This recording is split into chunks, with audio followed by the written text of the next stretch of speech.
Musik itu kita joget, kayak terkenal lagi.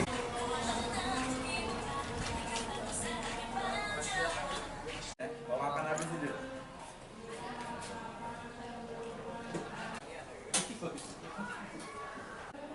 Nah, ngomong kok jadi bos?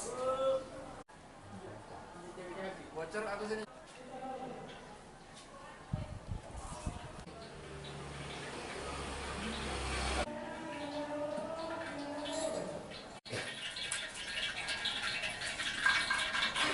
Kalau jualan, kurang apa bu? Kurang kayu.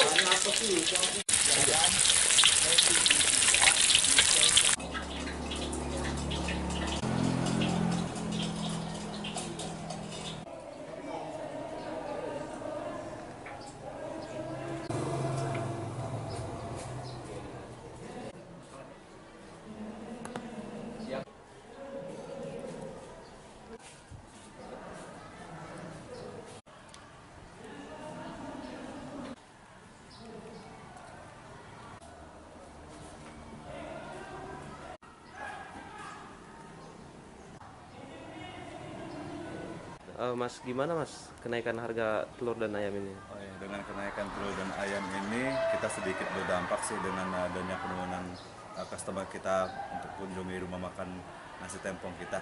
Tapi kita tetap optimis dengan nasi tempong kita, walaupun harga telur dan ayam naik, tapi kita tidak mengurangi harga, tapi kita mengurangi dari konsumsi ayam dan telur itu sendiri. Tapi kita tetap dapat untung dari kenaikan ayam dan telur itu sendiri.